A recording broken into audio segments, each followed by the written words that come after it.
তাহলে এখন এই দুনিয়ার জীবনকে প্রাধান্য দিলে পরকালের তুলনায় আপনি আপনি বিশ্বাস করেন যে সেখানে একটা দিন 1000 বছরের সমান, একটা সপ্তাহ 7000 বছরের সমান, একটা মাস 30,000 বছরের সমান, একটা বছর মানে 3,65,000 বছরের সমান। সেইখানের জন্য আপনি কতটুকু সময় কতটুকু অর্থ ব্যয় করছেন, আর এই দুনিয়ার জন্য আপনি কতটুকু সময় কতটুকু অর্থ ব্যয় করছেন, হিসাব তো আপনাকে দিতে হবে। আপনি নিজেই হিসাব করে কবরে যান। আমি বারবার আপনাদের এক কথা বলি, আব যোগ রহিম ইব্রাহিম এর অর্থ দয়ালু পিতা। ইব্রাহিম আলাইহিস সালাম অত্যন্ত দয়ালু মানুষ ছিলেন। ইব্রাহিম আলাইহিস সালামের প্রার্থনা, তিনি আল্লাহর কাছে এভাবে দোয়া করেছেন, আউযু বিল্লাহি মিনাশ শাইতানির রাজিম, ফামান তাবিয়ানি ফাইন্নাহু মিন্নি ওমান আসানি ফাইন্নাকা গাফুরুর রহিম। ইব্রাহিম আলাইহিস সালাম আল্লাহর কাছে দোয়া করেছেন, ফামান তাবিয়ানি, যারা আমার অনুকরণ করলো, ফামান তাবিয়ানি ফাইন্নাহু মিন্নি, সে তো আমারই দলভুক্ত, ওমান আসানি, এবং যে আমার অবাধ্য হলো, নাফরমানি করলো, ফাইন্নাকা গাফুরুর রহিম, নিশ্চয়ই আল্লাহ আপনি ক্ষমাশীল দয়াময়। নাফরমানদের জন্য তিনি বদ্ধ করেন নাই। ফামান তাবিয়ানি ফাইন্নাহু মিন্নি ওমান আসানি ফাইন্নাকা গাফুরুর রহিম। এ হলো ইব্রাহিম আলাইহিস সালামের দোয়া। আর ঈসা আলাইহিস সালাম দোয়া করেছেন, ইন তুআযিবহুম ফাইন্নাহুম ইবাদুক, হে আল্লাহ আপনি যদি এদেরকে শাস্তি দেন আপনারই বান্দা। ওয়ান তাগফির লাহুম, যদি তাদেরকে আপনি ক্ষমা করেন, ফাইন্নাকা আনতাল আজিজুল হাকিম, নিশ্চয়ই আপনি মহাশক্তির মালিক, মহাকৌশলী। এটা হলো ঈসা আলাইহিস সালামের দোয়া। এই আয়াতগুলি নাযিল হওয়ার পরে রাসূল সাল্লাল্লাহু আলাইহি ওয়াসাল্লাম এই দুইটা আয়াত তাহাজ্জুদ নামাজে সারা রাত তেলাওয়াত করেছেন। খুবই সুন্দর লেগেছে তার কাছে। ইব্রাহিম আলাইহিস সালাম তার জাতিটাকে আগুনে নিক্ষেপ করেছিল, সেই জাতির জন্য তিনি কি বললেন, ফামান তাবিয়ানি ফাইন্নাহু মিন্নি ওমান আসানি ফাইন্নাকা গাফুরুর রহিম, যে আমার অনুকরণ করলো সে তো আমারই, আর যে আমার অবাধ্য হলো, হে আল্লাহ আপনি ক্ষমাশীল দয়াময়। এত বড় অত্যাচার যারা করেছে যে জাতি, সেই জাতির জন্য ইব্রাহিম আলাইহিস সালাম আল্লাহর কাছে এভাবে দোয়া করেছেন। এই জন্য তাকে বলা হয় আব যোগ রহিম ইব্রাহিম, দয়ালু পিতা। তো এই ইব্রাহিম নামে আমাদের সূরাটা আজকে শুরু হচ্ছে। ইব্রাহিম আলাইহিস সালাম আমাদের জাতির পিতা, যেটা আল্লাহ কোরআনে ঘোষণা করেছেন, মিল্লাতা আবিকুম ইব্রাহিম, তোমাদের এই ধর্মাদর্শ, ধর্ম মতবাদ, এটা তোমাদের পিতা ইব্রাহিম আলাইহিস সালামের ধর্ম মতবাদ। হুয়া সাম্মাকুমুল মুসলিমিন, তিনি তোমাদের নাম রেখেছেন আত্মসমর্পণকারী একটা দল। আমাদের নাম মুসলিমিন, মুসলিমুন, মুসলিমিন, এই নাম ইব্রাহিম আলাইহিস সালাম রেখেছেন। এবং ইব্রাহিম আলাইহিস সালাম থেকে কিয়ামত পর্যন্ত ওই একই নাম। কিন্তু মাঝখানে ইহুদি খ্রিস্টান যে নাম ওরা ধারণ করেছে, এটা ওদের বানানো, এটা আল্লাহর পক্ষ থেকে এই নামের কোনো গ্যারান্টি, অ্যাফিলিয়েশন, কোনো স্যাংশন নেই, এটা ওরা বানিয়েছে। ইহুদিরা মনে করে আমরা তওবা করেছি, ইহুদ শব্দের অর্থ তওবাকারী, যারা তওবা করেছে। খ্রিস্টান শব্দের অর্থ, নাসারা শব্দের অর্থ সাহায্যকারী, যে আমরা ঈসা আলাইহিস সালামকে সাহায্য করেছি। ইহুদিরা হত্যা করার চেষ্টা করেছে, আমরা সাহায্য করেছি, এর থেকেও নাসারা। আর ক্রাইস্ট শব্দটা হলো ইংরেজি শব্দ। ক্রাইস্ট শব্দের অর্থ হলো ত্রাণকর্তা, জেসাস ক্রাইস্ট, তাকে ওরা ত্রাণকর্তা মনে করে, যে আমাদের সমস্ত পাপ সে বহন করে নিজে আত্মাহুতি দিয়েছে, নিজে শূলেবিদ্ধ হয়েছে, আমাদের কোনো পাপ নাই, আমরা মারা গেলে যদি শাস্তি হয় তা 40 দিনের শাস্তি হতে পারে, আর বেশি হবে না, বা শাস্তি হবে না মোটেই, এরকম তারা মনে করে। তো যাই হোক, আমাদের দ্বীন ও শরীয়তের নাম আল ইসলাম, আর আমরা যারা ইসলাম গ্রহণ করছি তাদের নাম হলো মুসলিম। এর বহু বচন মুসলিমুন, মুসলিমিন, শব্দের অর্থ আত্মসমর্পণকারী। আসুন আমরা সূরাটার মধ্যে প্রবেশ করি। আউযু বিল্লাহি মিনাশ শাইতানির রাজিম, বিসমিল্লাহির রহমানির রহিম। আলিফ লাম রা, আয়াতে মুতাশাবিহাত, এর অর্থ আমরা জানি না। কিতাবুন আনজালনাহু ইলাইকা, আল্লাহ বলেন এই কিতাব, যে কিতাব আপনাদের সামনে দেখতে পাচ্ছেন, এই কিতাব আনজালনাহু ইলাইকা, আমি অবতীর্ণ করেছি আপনার প্রতি হে রাসূল। কেন করেছি? লিতুখরিজান নাস মিনাল যুলুমাতি ইলা নূর, যে আপনি বের করবেন মানুষদেরকে অন্ধকার থেকে আলোর দিকে। সমস্ত মানুষের মধ্যে অন্ধকার আছে, যারা ইমানদার, যারা আমলে সালে করে, তাদের মধ্যে অন্ধকার আছে। অন্ধকার ছাড়া কোনো মানুষ নেই। তো অন্ধকার হচ্ছে কুফরি, আর নূর হচ্ছে ইসলাম। তো আল্লাহ বলেন যে আমি আপনার কাছে এই কিতাব নাযিল করেছি যে আপনি কুফর থেকে, শিরক থেকে মানুষকে ইসলামের দিকে নিয়ে আসবেন, আলোর দিকে নিয়ে আসবেন। বিইজনি রাব্বিহিম, তাদের রবের আদেশ ক্রমে। রবের আদেশ না হলে আপনি পারবেন না, রবের আদেশ ক্রমে। এবং আপনি তাদেরকে নিয়ে আসবেন কোন দিকে? ইলা সিরাতিল আজিজ, রাস্তার দিকে, পরাক্রমশালী, মহা ক্ষমতার মালিক তার রাস্তার দিকে। আল হামিদ, এবং যিনি প্রশংসিত, প্রশংসিত এবং মহা ক্ষমতার মালিক তার রাস্তার দিকে আপনি মানুষকে নিয়ে আসবেন। এই জন্য আপনার প্রতি আমি এই কিতাব নাযিল করেছি।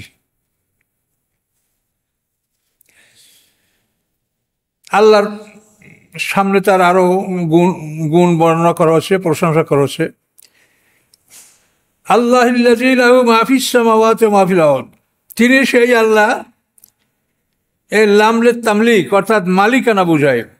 তিনি সেই আল্লাহ, তিনি মালিক সব কিছুর, যা কিছু আছে আকাশ সময়ের মধ্যে, ওয়া মা ফিল আরদে, এবং যা কিছু আছে পৃথিবীর মধ্যে, এই সব কিছুর মালিক তিনি।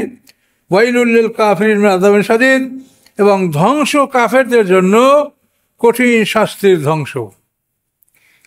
তাহলে আকাশ, পৃথিবী এবং এর মাঝে যা কিছু আছে সব কিছুর মালিক আল্লাহ, আমরা কেউ মালিক না। এখান থেকে আপনি একটা জিনিস খুব ভালো করে বোঝেন, কোনো মানুষ যদি নিজেকে মালিক মনে করে তাহলে শিরক হয়ে যাবে। আল্লাহ বলছেন আমি এটার মালিক। এখন একজন যদি বলে যে না আমি এতটুকুর মালিক, আমি 100 বিঘা জমির মালিক, এটা শিরক হয়ে যাবে। আমি কিছুরই মালিক না, সব কিছুর মালিক আল্লাহ তাআলা, আমরা গোলাম। এই কথাটা যদি আপনি না বোঝেন এটা শিরক পর্যায়ের গুনাহ। শিরক মানে অংশীদার। আপনি একা হইলে আপনার পিতার সম্পত্তি সব আপনার, যদি ভাই থাকে তাহলে আপনার অংশীদার।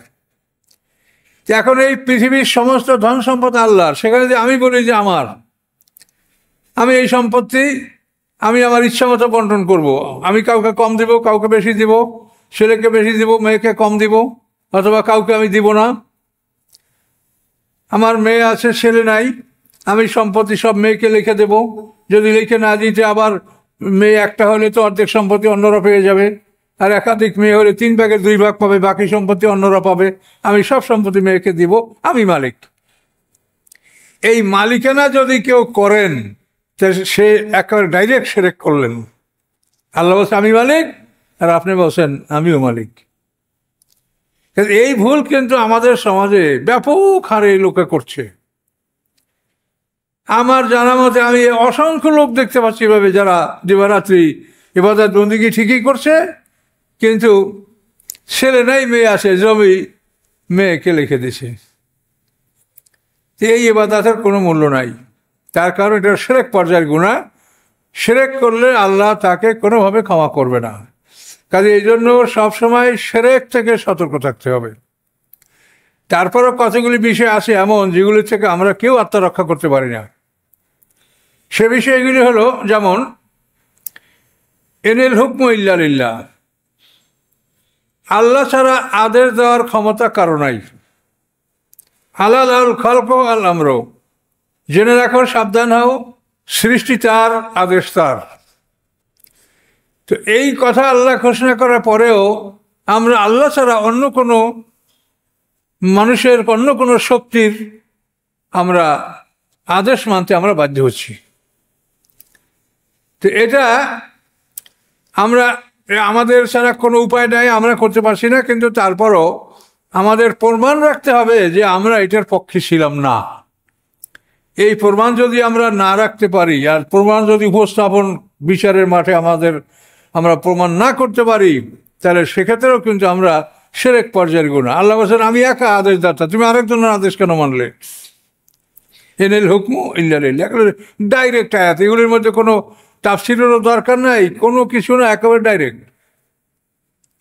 আল্লাহ ছাড়া কারো আদেশ দেওয়ার অধিকার নাই। আল্লাহ লিল্লাহ দ্বীনুল খালেস, দিন মানে আনুগত্য, একমাত্র খাঁটি আনুগত্যের প্রাপ্য আল্লাহ তাআলা। তো এই কথাগুলি সরাসরি কোরআনে বলা আছে, তারপরও কিন্তু আমরা মনোপ্রচিত আইন মানতে আমরা বাধ্য হচ্ছি। এবং এটার জন্য কারণ আছে যে অনেক নামাজি লোকেরা মনে করে যে এটা কিছু না, তারা মনে করে যে আমি নামাজ পড়ছি এই তো আমার ধর্ম, এরপরে আইন কানুন যা কিছু ব্যবসা বাণিজ্য কাজ এটা তো অন্য কিছু, এটার সাথে যে আল্লাহর সম্পর্ক আছে বা বিধান আছে এটা তারা মনে করে না। এটা একটা মূর্খতা, এটা ভালো করে আপনি বুঝে নেন যে আপনি নামাজ পড়ছেন এরপরে যা ইচ্ছা তাই করবেন, এটা ঠিক হবে না। আপনি পুরোপুরি আল্লাহর কোরআনকে মানবেন, পুরোপুরি রাসূলের আনুগত্য করবেন, কোরআনে যা বলা আছে সব কথাগুলি, ফরজ আযাব পর্যায়ের কথাগুলি অবশ্যই মানতে হবে। সুন্নাত নফল যদি আপনি করতে পারেন তো আপনার জান্নাতের দরজা বুলন্দ হবে, কিন্তু ফরজ আযাব পালন করতে পারলে আপনি জান্নাতের অধিকারী হতে পারবেন ইনশাআল্লাহ। তাহলে এইখানে এই কথাগুলো দেখেন যে লাহু মাফিস সামাওয়াতি ওয়া মাফিল আরদ, আকাশ পৃথিবীর মাঝে যা কিছু আছে এই সব কিছুর মালিক আল্লাহ। আর ওয়াইলুল লিল কাফিরিন আযাবে শাদীদ, আর অবিশ্বাসীদের জন্য কঠিন শাস্তির ধ্বংস। এই কাফের কারা তার ব্যাখ্যা দিচ্ছেন, আল্লাযীনা ইয়াস্তাহিবুনাল হায়াতাদ দুনিয়া আলাল আখিরাহ, যারা পরকালের তুলনায় দুনিয়ার জীবনকে ভালোবাসেন, পরকালের তুলনায় দুনিয়ার জীবনকে ভালোবাসেন। এখানেও দেখবেন যে আমরা সবাই আসামি হয়ে যাচ্ছি।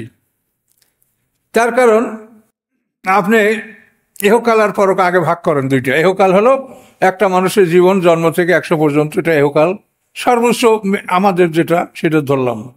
আর পরকাল হলো আমরা হাসরের ময়দানে উঠবো, বিচারের সম্মুখীন হব, বিচার হয়ে যাবে, তারপর আমরা রেজাল্ট শিট ডান হাতে বা বাম হাতে পাবো। এইটা নিয়ে আমরা যে বাড়িতে ঢুকবো, ঢোকার পরে 1000 বছরের সমান একদিন, এবং সেই দিনের হাজার হাজার কোটি বছর আমরা বেঁচে থাকবো। এটা হচ্ছে আমাদের পরকাল। এটা আমাদের কোনো মুখের কথা না, কোরআনে আল্লাহ পরিষ্কার বলছেন, আম্মাল্লাযীনা সুঈদু ফাফিল জান্নাতে খালিদিনা ফিহা, যারা ভাগ্যবান তারা জান্নাতে অনন্তকাল থাকবে। কতদিন? মা দামাতিস সামাওয়াতু ওয়াল আরদ, ওই জগতের আকাশ পৃথিবী যতদিন স্থায়ী থাকবে ততদিন পর্যন্ত। আতান গায়রা মাজুদ, এবং তাদের অনুদান কখনো বন্ধ হবে না। তো এই হলো আপনার পরকাল, যেখানে একটা দিন 1000 বছরের সমান। আর এই হলো আপনার ইহকাল, যেখানে আপনি মানে 100 বছর যদি বাঁচেন তো পরকালের 3 ঘন্টা, 62 বছরে 1.5 ঘন্টা, 41 বছর 8 মাসে 1 ঘন্টা। হিসাব করেন 1000 বছরে একদিন, তাহলে আপনি যদি 1000 বছর দুনিয়াতে বাঁচেন তো পরকালে 24 ঘন্টা বাঁচলেন। এভাবে হিসাব করতে যান যে আমি যা বলছি আপনি পাবেন। এখন এই দুইটা জীবন আপনি আগে বোঝেন যে আমার এই জীবনটা হলো এতটুকু সময়ের জন্য, এবং এই জীবনটা আমার একটা পরীক্ষার জীবন। এখানে আমি পরীক্ষার হলে ঢুকেছি, এই পৃথিবীটা পরীক্ষার হল, আল কোরআন আমার প্রশ্নপত্র, এইটা দেখে এখানে যা চাওয়া হয়েছে সেগুলো আমি করব। এখন আপনি কি এইটাকে ভালোবাসেন বেশি না ওইটাকে ভালোবাসেন বেশি? আমরা একটা ছেলেকে লেখাপড়া করার জন্য 12 থেকে 18 বছর পর্যন্ত তাদের পিছনে কত লক্ষ লক্ষ টাকা ব্যয় করে আমরা একটা ছেলেপেলেকে পড়াচ্ছি। কিন্তু একটা ছেলেকে আপনি একজন কারি সাহেব, হাফেজ সাহেব বা একজন ইমাম সাহেবকে মাসে 500 টাকা দিয়ে কোরআন পড়াইতে আপনি পারছেন না, এটা আপনার কষ্ট লাগে। সেখানে আপনার কষ্ট লাগে, কিন্তু 5000 টাকা দিয়ে 1 ঘন্টা ইংলিশ বা অঙ্ক প্রাইভেট পড়াইতে পারেন। এবং এগুলি কইরা আপনি কতটুক সময় শান্তি আপনি সন্তানকে দিতে পারবেন? বড় হওয়ার পর থেকে মনে করেন 60 বছর পর্যন্ত মানুষ একটা স্বাভাবিক জীবন যাপন করতে পারে, এরপরই মানুষের টানাপোড়েন শুরু হয়ে যায়, শরীর নানা রকম সমস্যা দেখা দেয়, নানা রকম অশান্তির সৃষ্টি হয়। কিন্তু এই সামান্য সময়ের জন্য আমরা কি পরিমাণ সময় ব্যয় করি, কি পরিমাণ অর্থ ব্যয় করি, এইটার হিসাব আল্লাহর কাছে দিতে হবে। কথাটা বুঝছেন? এই তো দেখেন, মানুষ মসজিদ ধরা মানুষ ছিল, চলে গেল। কোরআন যে তাদের শোনার প্রয়োজন, কোরআন যে কি, এটা তাদের মানে মাথার মধ্যে নাই, নামাজ পড়ছে তো হয়ে গেল। কিন্তু আপনাকে আল্লাহ তাআলা যা বলছে, এটা তো পুরো কোরআন আপনার প্রশ্নপত্র, এটা সব জবাব দিতে হবে আপনাকে। কি বলছে আল্লাহ? আল্লাযীনা ইয়াস্তাহিব্বুনাল হায়াতাদ দুনিয়া আলাল আখিরাহ, যারা দুনিয়ার জীবনকে পরকালের তুলনায় ভালোবাসে তারা কাফের। এই যে কাফেরের ব্যাখ্যা দিছে, ওয়াইলুল লিল কাফিরিন। এই কাফের কারা? আল্লাযীনা ইয়াস্তাহিব্বুনাল হায়াতাদ দুনিয়া আলাল আখিরাহ, যারা দুনিয়ার জীবনকে পরকালের তুলনায় ভালোবাসে, প্রাধান্য দেয়। তাহলে এখন এই দুনিয়ার জীবনকে প্রাধান্য দিলে পরকালের তুলনায় আপনি বিশ্বাস করেন যে সেখানে একটা দিন 1000 বছরের সমান, একটা সপ্তাহ 7000 বছরের সমান, একটা মাস 30,000 বছরের সমান, একটা বছর মানে 3,65,000 বছরের সমান। সেইখানের জন্য আপনি কতটুকু সময়, কতটুকু অর্থ ব্যয় করছেন, আর এই দুনিয়ার জন্য আপনি কতটুকু সময়, কতটুকু অর্থ ব্যয় করছেন, হিসাব তো আপনাকে দিতে হবে। আপনি নিজেই হিসাব করে কবরে যান। আমি বারবার আপনাদের কথা বলি, এখান থেকে যাবার সময় একটা হিসাবের খাতা গলায় ঝুলানো থাকবে, ওই খাতাটা নিয়ে আপনি পৃথিবী থেকে বিদায় হবেন। দালান কোঠা, ধন সম্পদ যাই বলেন সব পড়ে থাকবে, কিচ্ছু আপনি ধরতে পারবেন। আপনি মালিক না, মালিক আল্লাহ। আপনি তার গোলাম, আমি তার গোলাম। আমাদের কাজ যদি কিছু থাকে, তিনি আমাদেরকে ন্যায়সঙ্গতভাবে ভোগ করতে অনুমতি দিয়েছেন। অবশিষ্ট যদি থাকে, সেটা কে কে পাবে তা উনি আল্লাহ বলে দিয়েছেন। আমরা এটার মালিক না। আমরা একটা হিসাবের খাতা গলায় ঝুলানো আছে, এখন সবার গলায় ঝুলানো আছে, দেখতে পাচ্ছেন না। এই হিসাবের খাতাটা নিয়েই আমরা আল্লাহর কাছে হাজির হব, এছাড়া আর কিচ্ছু আমাদের সাথে থাকবে না। তো সেখানে আপনি হিসাবটা কিভাবে দিবেন? 50,000 বছরের সমান বিচারের দিনটি হবে, তিলে তিলে বিচার হবে। প্রত্যেকটা ব্যাপারে আপনাকে চূড়ান্ত করা হবে যে এই অপরাধটা তুমি করেছো, এই অপরাধের জন্য তোমাকে এই শাস্তি ভোগ করতে হবে। এটা চূড়ান্ত করার জন্যই আল্লাহ তাআলা 50,000 বছর সমান একটা দিনে বিচার করবেন। আল্লাহ মুহূর্তে বিচার করতে পারে, ক্ষমতা তার আছে। কিন্তু যারা আসামি, তাদেরকে এটা আল্লাহ বুঝতে দিবেন যে তুমি বুঝে নাও যে এইটা তোমার কাজের জন্য তুমি এই শাস্তির উপযুক্ত। এটা নিশ্চিত করে তাকে শাস্তি দিবেন। তো এখন এই কোরআনের কথাগুলি আপনারা দেখেন, আল্লাযীনা ইয়াস্তাহিব্বুনা হায়াতাদ দুনিয়া আলাল আখিরাহ, যারা পরকালের তুলনায় দুনিয়ার জীবনকে ভালোবাসছে, ওয়া ইয়াসুদ্দুনা আন সাবিলিল্লাহ, এবং আল্লাহর পথে তারা বাধা সৃষ্টি করেছে। মানুষ আল্লাহর পথে যাবে, এখানে তারা বাধা সৃষ্টি করেছে। ওয়ায়াবগুনা ওয়াজা, এবং আল্লাহর রাস্তার পরিবর্তে তারা বিকল্প রাস্তা অনুসন্ধান করেছে। সিরাতাল মুস্তাকিম আল্লাহর রাস্তা, আর এটার পরিবর্তে বিকল্প রাস্তা হলো সিরাতাদ দাল্লিন, ইহুদি খ্রিস্টানদের রাস্তা। কিন্তু ইহুদি খ্রিস্টানদের পক্ষে আমাদের বহু নামাজি লোক তাদের পক্ষে আছে। প্রচলিত রাজনীতি, প্রচলিত আইন কানুন, এগুলির পক্ষে আমাদের বহু লোক এমন আছে যারা নামাজ ঠিক মতো পড়ে, রোজা রাখে, কিন্তু তারা এগুলি এই সিরাতাদ দাল্লিন এই রাস্তার সমর্থন তারা করে। এগুলিকে আল্লাহ বলেছেন যে এইটা যদি আপনি কেউ করেন, সেটা হলো বাঁকা রাস্তা অনুসন্ধান করা। উলাইকা ফি দালালিন বাঈদ, এবং এই যাদের কথা বলা হলো, এই লোকগুলি হলো দূর দূরান্ত ভুল পথে। দালাল মানে ভ্রষ্ট পথ, ভুল পথের, বাইদ মানে দূর, অনেক দূর ভুল পথে। আপনি যেখানে রেল স্টেশন থেকে এখানে উঠে আপনি ঢাকা, চিটাগাং, উত্তরবঙ্গ যাবেন, কিন্তু যদি আপনি এখান থেকে অনেক দূরে থাকেন, তাহলে তো আপনি সরল পথ লাভ করতে পারবেন না। এই দালালিন বাঈদ মানে এত দূরে যে এখান থেকে এসে সরল পথ সে লাভ করতে পারবে না, এটাকে বলা হয় দালালিন বাঈদ। ওমা আরসালনা মির রাসূলিন ইল্লা বিলিসানি কওমি, আল্লাহ বলেন আমি পাঠাই নেই কোনো রাসূল ইহা ছাড়া যে তার মাতৃভাষার মাধ্যমে আমি রাসূল পাঠিয়েছি। কোনো রাসূলকে আমি তার মাতৃভাষা ছাড়া আমি পাঠাইনি। যে অঞ্চলে আমি রাসূল পাঠাইছি সেই অঞ্চলের যে মাতৃভাষা, সেই অঞ্চলের ভাষায় আমি রাসূল পাঠিয়েছি। লিসানা কওমিহি, তার জাতির ভাষা। মুহাম্মদ সাল্লাল্লাহু আলাইহি ওয়াসাল্লাম আরব জাতি, সবার মাতৃভাষা আরবি, আরবি ভাষা। মুহাম্মদ সাল্লামও সেই সমাজের লোক, তাকে তিনি আল্লাহ তাআলা রাসূল পাঠিয়েছেন। কেন? প্রত্যেক জাতির মাতৃভাষায় রাসূল পাঠানো হচ্ছে কেন? লিইয়ুবাইয়িনা লাহুম, যে যাতে বিষয়টা তাদের কাছে স্পষ্ট হয়, যারা পরিষ্কারভাবে বিষয়টা বুঝতে পারে যে আল্লাহ আমাদেরকে কি বলেছেন। ফায়ুদিল্লুল্লাহু মান ইয়াশা ওয়া ইয়াহদি মান ইয়াশা, আল্লাহ পথভ্রষ্ট করেন যাকে তিনি ইচ্ছা করেন এবং পথ দেখান যাকে তিনি ইচ্ছা করেন। এই কথাগুলো শুনলে আপনারা ঘাবড়ে যাবেন যে আল্লাহ এটা করলে তাহলে আমরা কি করব। আল্লাহ তাআলা এই কোরআনের কোনো কথা কি কারো থেকে লুকিয়ে রেখেছে যে তাকে শুনতে দেওয়া হয়নি? তা তো না, সবাইকেই তো শোনার সুযোগ দেওয়া হয়েছে।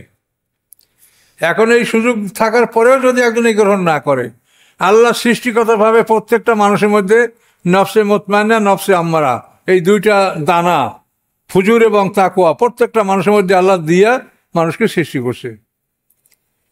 কাজে হেদায়েত পাওয়ার জন্য যা কিছু দরকার তা সবাইকে আল্লাহ দান করেছে, কিন্তু আপনি যদি সদ্ব্যবহার না করেন তা আপনি হেদায়েত পাবেন না।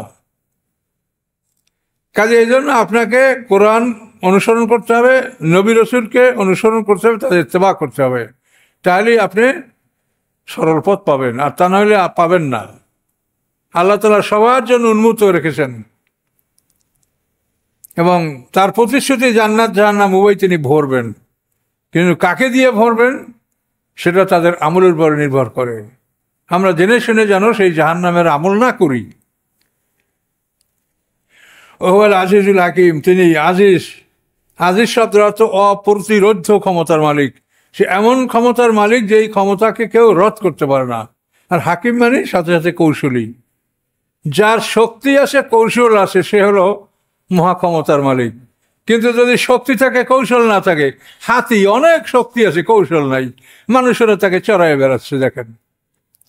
আর আল্লাহ তার বৈশিষ্ট্য হলো তিনি আজিজ, তিনি অপ্রতিরোধ্য ক্ষমতার মালিক, সাথে সাথে তিনি কৌশলীয়, ক্ষমতাও আছে কৌশলও তার আছে।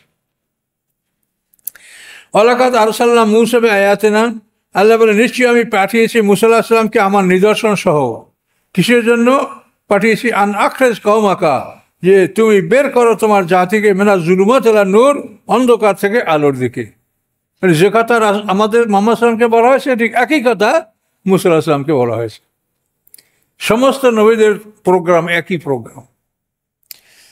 আন আখরিজ কওমাকা মিনাজ যুলুমাত ইলা নূর, যে তুমি তোমার জাতিকে অন্ধকার থেকে অর্থাৎ কুফুর থেকে ইসলামের দিকে নিয়ে আসো।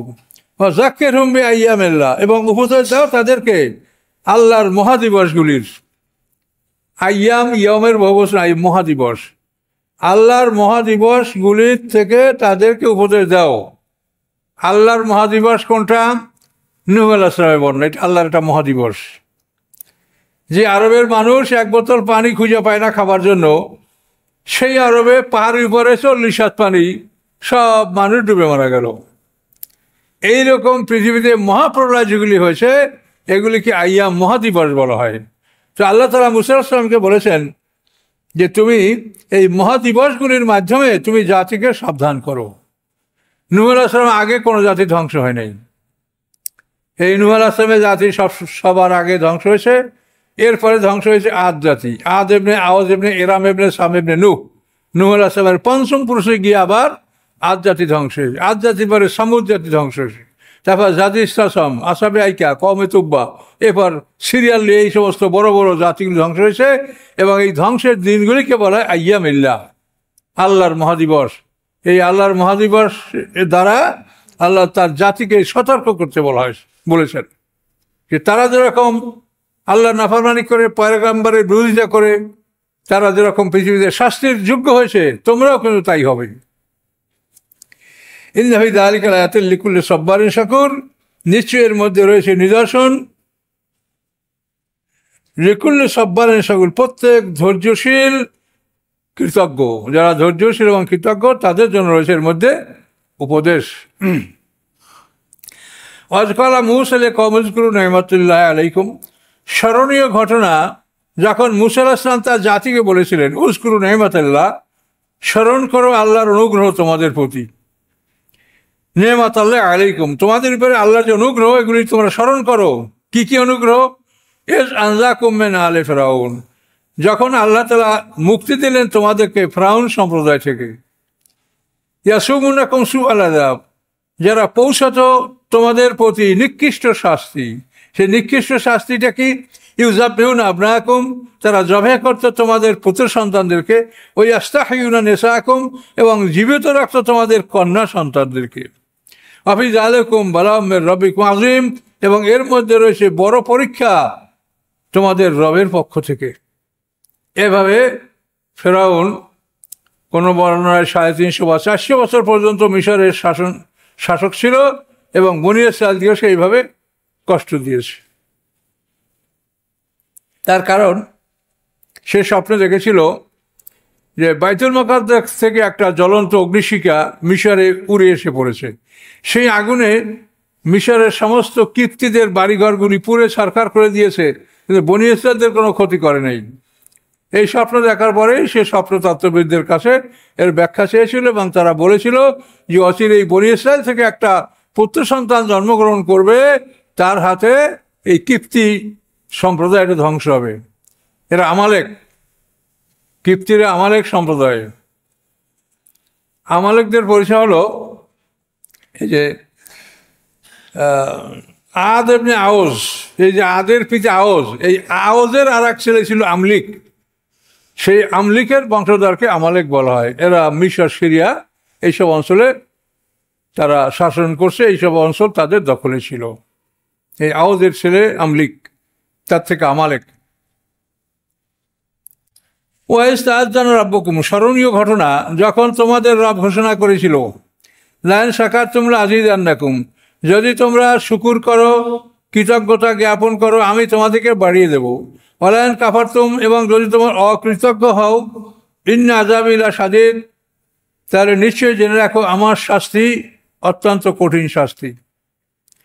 ওয়াকালা মূসা, এবং মূসা আলাইহিস সালাম বললেন ইন তাকফুরু আনতুম ওয়া মান ফিল আরদি জামিয়া, তোমরা এবং পৃথিবীতে যারা আছে সবাই যদি আল্লাহকে অমান্য করে, অবিশ্বাস করে, আল্লাহর কোনো ক্ষতি নেই, কোনো ক্ষতি আল্লাহর নাই। ফাইনাল্লাহ গানিউন হামিদ, নিশ্চয়ই আল্লাহ তাআলা অমুখাপেক্ষী প্রশংসিত। তিনি তার সৃষ্টির মুখাপেক্ষী নয় যে সৃষ্টি তার জিকির করবে, শুকুর করবে, এতে তার কোনো লাভ হবে, এরকম না। তিনি সৃষ্টির মুখাপেক্ষী নন, এবং তিনি প্রশংসিত।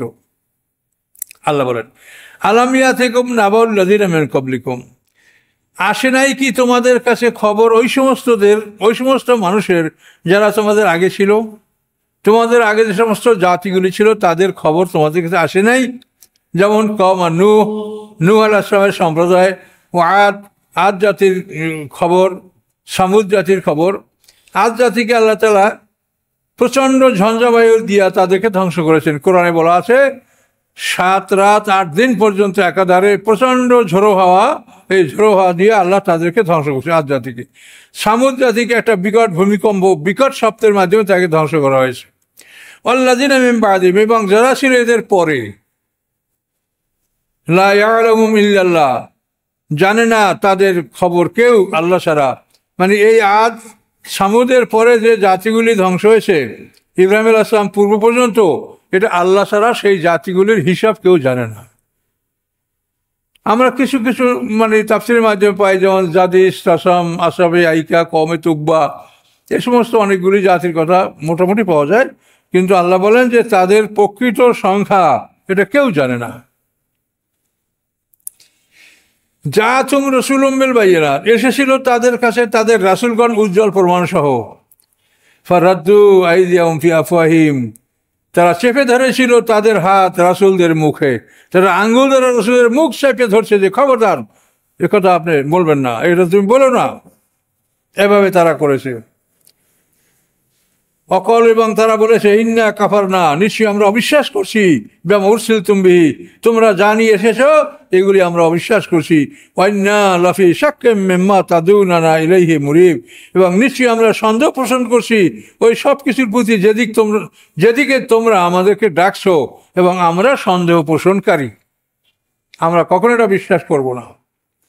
কলাত রুসুলুহুম, তখন তাদের রাসূলগণ তাদেরকে বলেছিলেন, আফিল্লাহ শাক্কুন, আল্লাহর ব্যাপারেও তোমাদের সন্দেহ আছে? ফাতিরিস সামাওয়াতিল আরদ, যিনি আকাশ পৃথিবীর আদি স্রষ্টা। খালাকা মানে একটার থেকে আর একটা সৃষ্টি করা, আর বাদী মানে অরিজিনেটর, আর ফাতিরিস সামা ওই একই অর্থ, অরিজিনেটর, আদি স্রষ্টা। আকাশ পৃথিবীর আদি স্রষ্টা আল্লাহ তাআলা। ইয়াদুকুম লিয়াগফিরা লাকুম, তিনি ডাকছেন তোমাদেরকে যে তোমাদেরকে তিনি ক্ষমা করে দেবেন, মিন যুনুবিকুম, তোমাদের অপরাধগুলি, ওই ওয়াখিরুকুমিল আজালি মুসাম্মা, এবং অবকাশ দেবেন তোমাদেরকে নির্দিষ্ট সময় পর্যন্ত। ক্বালু, তারা বলল, ইন আনতুম ইল্লা বাশারুম মিসলুনা, তোমরা আমাদের মতো মানুষের আর কিছু নও। তুরিদুনা আন তাসুদ্দুনা আম্মা কানা ইয়াবুদু আবাউনা, তোমরা কি চাচ্ছ যে আমাদের পিতৃপুরুষেরা যে সমস্ত জিনিসের ইবাদত করতো তার থেকে তোমরা আমাদেরকে ফিরাবে? ফাতুনা বিসুলতান মুবিন, তোমরা স্পষ্ট প্রমাণ নিয়ে আসো। সৃষ্টিটা খালাকাস সামাওয়াত, এটাও কোরআনে আসে। তো খালাকাস সামাওয়াতে বলতে বোঝায়, আর ফাতিরিস সামা হলো এই পৃথিবী আল্লাহ প্রথম কি সৃষ্টি করছেন তা আমরা বলতে পারি না, তবে তাফসীর থেকে আমরা তত্ত্ব অনুমান করতে পারি। তিনি হাওয়া সৃষ্টি করছেন সবার আগে, হাওয়া এই বাতাস থেকে তিনি সৃষ্টি করছেন পানি, পানির উপরে আল্লাহ ফেনা সৃষ্টি করছেন, এইটা হলো পৃথিবীর প্রথম সৃষ্টি। ওই ফেনার থেকে আল্লাহ তাআলা এখন আমরা যে পৃথিবীর রূপ রয়েছে এটা সৃষ্টি করছেন, এইটা হলো খালাকা, মানে পানির থেকে ফেনা, এটা হলো ফাতির বা বাদি, আর ওই ফেনার থেকে পৃথিবী, এটা হলো খালাকাস সামাওয়াতে ওয়াল। আর আকাশ এখন আমরা যে অবস্থা দেখছি সলিড, এইটা ছিল এর আগে নেবুলা বা গ্যাসীয় পদার্থ, এইটা হলো এই অবস্থার সৃষ্টি, এটা হলো ফাতিরিস সামাওয়াত। এবং ওই পদার্থ থেকে আল্লাহ যে কঠিন আসমান সৃষ্টি করেন, সাবা সামাওয়াতিন তিবাকা, 7টা আসমান তফকা তফ স্তরে স্তরে, এইটা হলো খালাকাস সামাওয়াতি ওয়াল আরদ।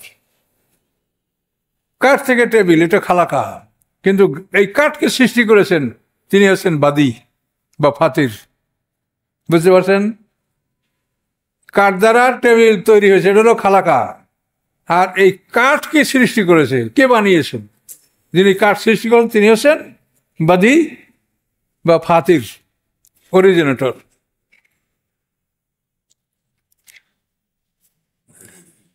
ক্বালাত লাহুম রুসুলুহুম, অতঃপর তাদের রাসূলগণ তাদেরকে বললেন, ইন নাহনু ইল্লা বাশারুম মিসলুকুম, আমরা তোমাদের মতো মানুষ ছাড়া আর কিছু নই, কিন্তু ওয়ালাকিন্নাল্লাহ ইয়ামুন্নু আলা মান ইয়াশা মিন ইবাদি, কিন্তু আল্লাহ তাআলা অনুগ্রহ করেন তার বান্দাদের উপর থেকে, তিনি যাকে ইচ্ছা করেন, তার বান্দাদের উপর থেকে আল্লাহ যাকে ইচ্ছা করেন তার প্রতি অনুগ্রহ করেন, অর্থাৎ তাকে আল্লাহ তাআলা নবুয়ত এবং রিসালাত দ্বারা সম্মানিত করেন।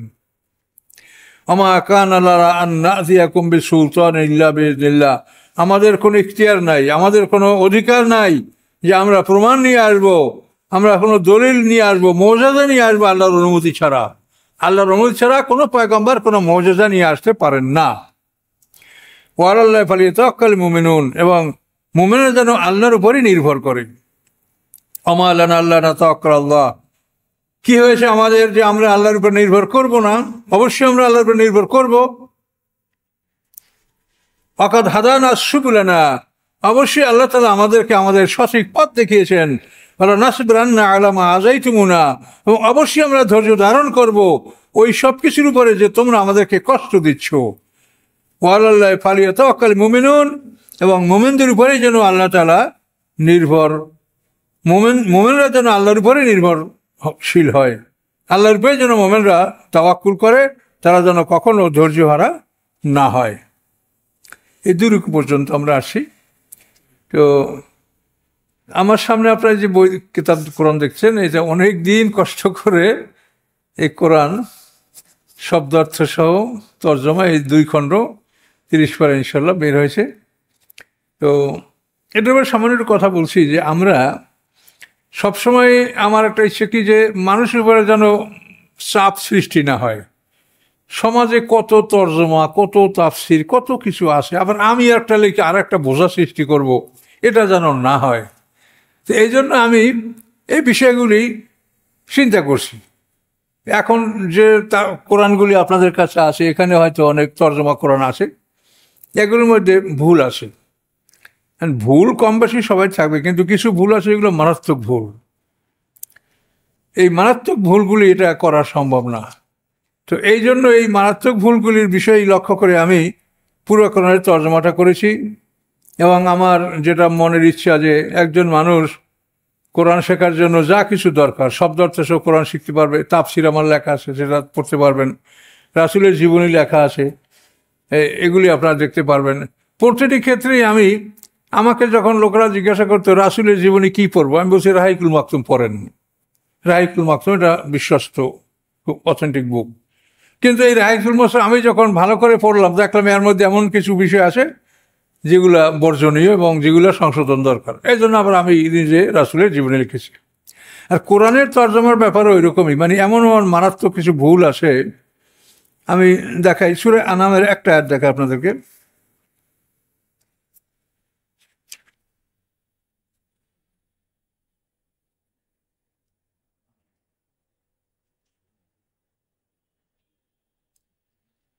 এ দেখেন, ওহুয়াল কাহিরু ফাওকা ইবাদিহি ওয়া ইরসিলু আলাইকুম হাফাজা হাত্তা ইযা জাআ আহাদাকুমুল মাউতু তাওয়াফাতু রুসুলুনা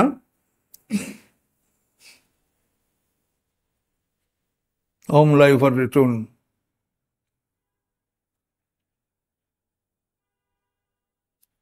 না, আনামের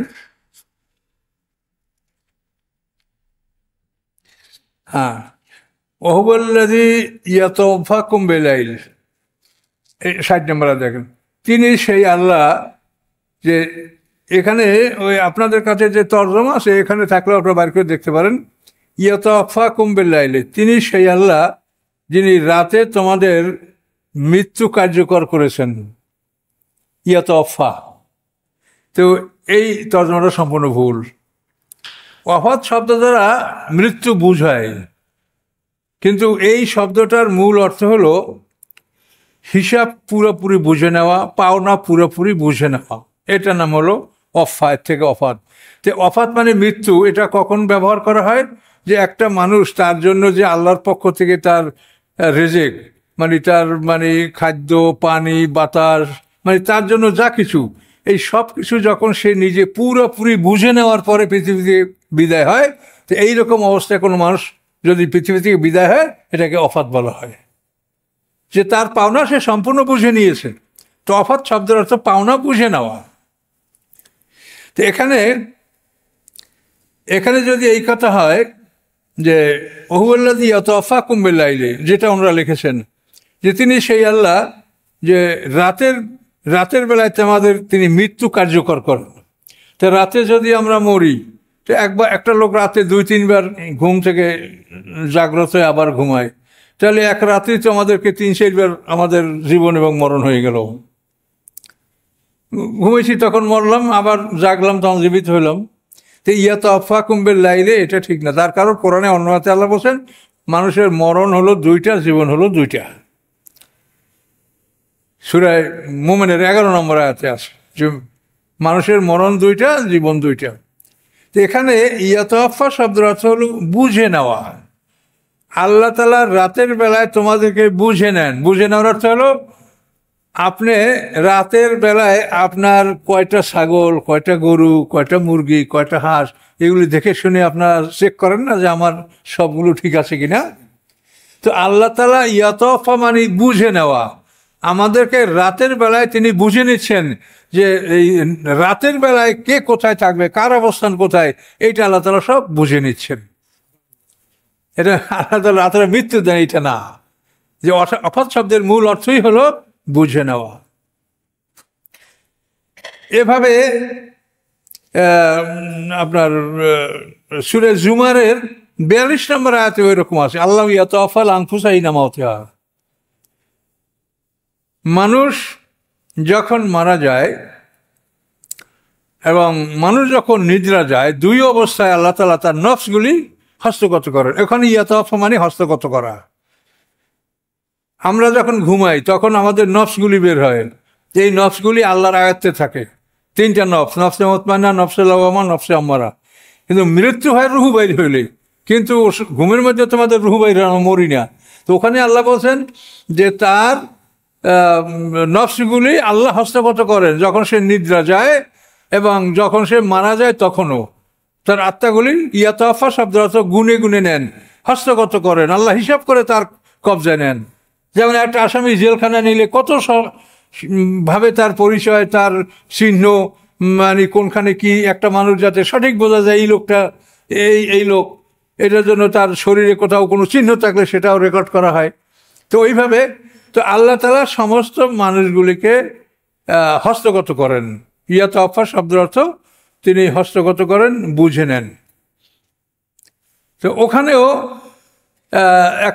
একটা জমালা লাগছে আল্লাহ তাআলা প্রাণ হরণ করেন। তো প্রাণ হরণ করা কথা তো আল্লাহর সামনে খাটে না। হরণ করা মানে চুরি করা। আমার খুব দুঃখ লাগে যে এই যারা অত্যন্ত জ্ঞানী লোক কোরআনের তাফসীর লিখছেন, আর অধিকাংশ লেখকরা, তর্জমা লেখকরা একজনকে ফলো করে লেখছেন, এই জন্য দেখবেন সবগুলো এক ভুল। আপনি 3-4টা কোরআন খুলে দেখবেন সবগুলো একই ভুল। তার কারণ সবাই এটা গবেষণা করে বা চিন্তা ভাবনা করে মেহনত করে লেখে নেই যে আমি এটা দেখি। তার জন্য এইভাবে মানে অনেক জায়গায় এরকম মারাত্মক মারাত্মক অবস্থাগুলি আছে যে এইগুলি যদি এই সংশোধন করা না হয় তো আপনি বিরাট বিপদে পড়বেন। বিপদ হলো কি, ঈসা আলাইহিস সালাম সম্পর্কে যে ফালাম্মা তাওয়াফাইতানি, ঈসা আলাইহিস সালামের ব্যাপারে তিনি বলছেন ফালাম্মা তাওয়াফাইতানি কুনতা আনতার রাকিব আলাইহিম, তখন আপনি তাদের দেখভালের দায়িত্ব আপনার উপরে।